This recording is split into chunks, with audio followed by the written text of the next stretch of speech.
ole thli tu le ngai thatu zongjong te ama sain in zawain chi bai vek le hei mizoina idol atanga kan mel riat zai thiam tak mai le film lama po film chan thiam tak mai pu alexa chuanin hospital lama nan nakhir tak mai kan sarnat na wangin hun engemaw chen chu hriom takin natna tuarin alo om to ti chuanin hei pu alexa hianin he anatna tri bai om tak mai hi atuar zo tangang lo ani te pon alanga towin zing ni samni pakwa thali sangni le samni panga zing dar thum le minute som panga khan chatuan ram min pansanta ania pu alexa kan ngai do na kan ui tak zetani ti kha kan soi masani sela tin akal santak achung le khatte an pui le fanau te po pathian in vengin thamonin ompui sela ti hi kan du thu samper ani tichuanin hai yang mizo association tanshil branch lamte po in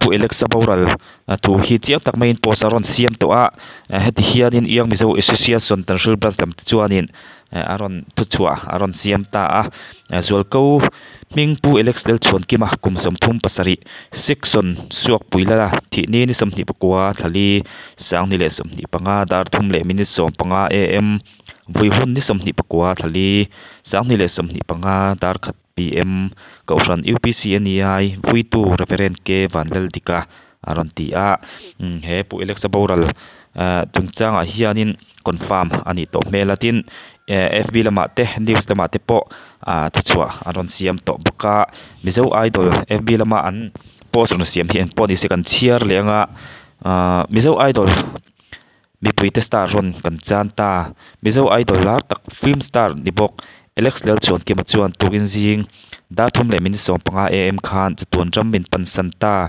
na tuar to lovin lalpan anena ashwaita apoi vongvong tuk anapui crazy kan tor pui le mai lalpan thamong takin ampui mal ro se aranti ania tikhan confirm ani to mela engpo ni sila pu Alex hi angai omdon khop maya ahun laya mizo idol hun lai vel po khanin azai thiam khop maya othatak mai mizo mi pa ina odik tak mai mizo mi pa odik tak mai nei tu kha ania mi pui tam tak te hianin aboral hi kan ui ema ke ngei po hianin ka ui khop maya tin pu alexa hi zai thiam chang ni lo po zai chang ni lo po film chang lama te po athiam maya mizo mi pa actor ina kan nei that ber te zinga mi ani te pon kan ria atin a film chan na te po hi ka enna sa thin khop maya chu tiang khop chuan ka ngai sangin ka ngai lu maya ni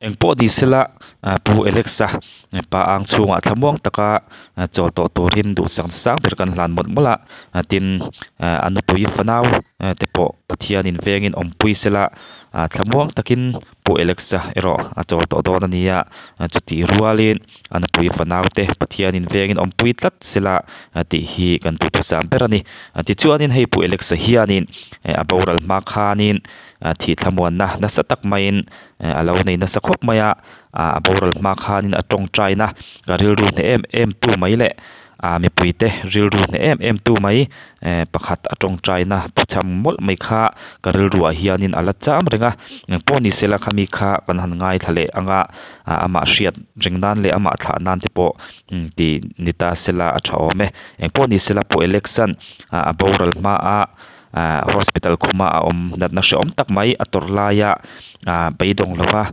pathian lam hoya pathian faka ala tong trai mol thai mai kha aro pui maya engpo ni sela kha atong trai na kha engpo ni sela in ngai thanon le phot mai ti ang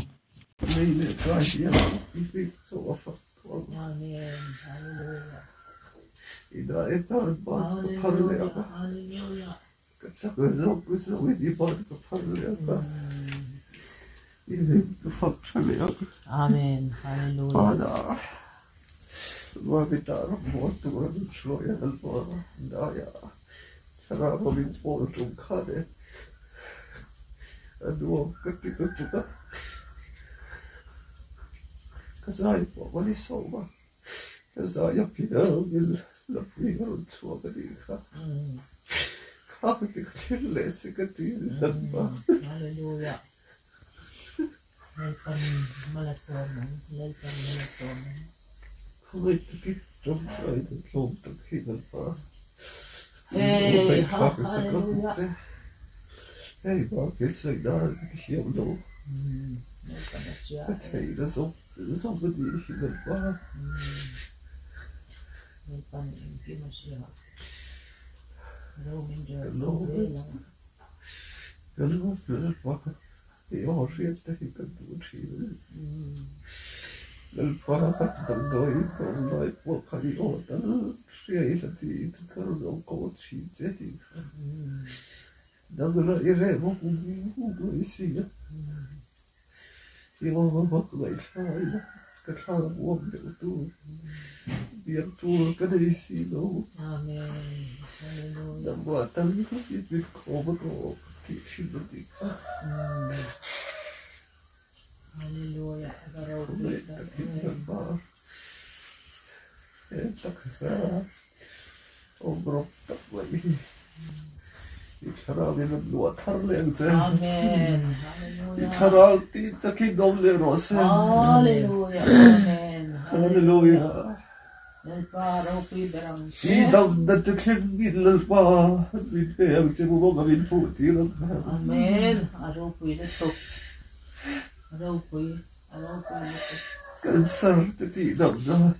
Ti var vi ber ka.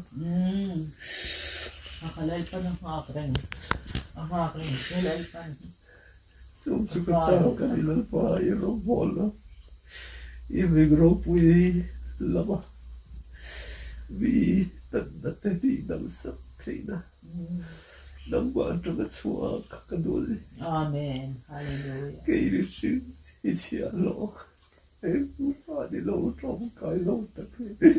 Min familj kan man låta det.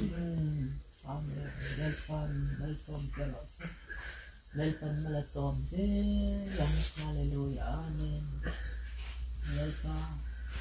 I var så där. Det sker på det jobb på i den där champoida. Amen. Hallelujah. Hallelujah. Så det går om lego i alla fall. Karantil teka. Och jag var topp på karantil. Vet jag kan bara inte att du gör något sånt. Amen. Kom i killar på vad vill du så. Hallelujah. Amen. Hallelujah. Det är så här på vad sätt så på den på det vill jag inte lämna. Det kan bara i vart så det kan så. Nu är det bara vi bättre du på i läsa du chatta vi det. Amen. I det där långt hos sin som det är. Vi kommer inte att kalla på i så mycket livet runt det. Amen. Ole kha kan mai thak tak angkhanin pu Alexa chuanin adam lai po in dat na khir tak mai le dat na shi om tak tri bai om tak mai tuara dat na khoma arum tluk lai pon pathian lam hoin ala tong tai shamania hemikonga hianin enton tur tam tak mai kan muthar le nat na khir tak mai tuar chungpo pathian lam ala hoi sham du na thinlung anei hi ro pui khop maya pathian po in van angel tenen thla khongin anlo muak nge in karing tlat ani tuna chuanin thlamuang takin hadam takin chol to turin du sakna sang per kan hlan mol ani chuti rualin akal santak anupui fanau tele achung khat leina nai tak tele athian thate po pathianin vengin ompoin thlamuan tlat selati hi kan du thu sam ber ani ye pu Alexa thlamuang takin chola pa ang chunga lim takin cheng to turin du sakna sang per kan hlan mol ache mangtha le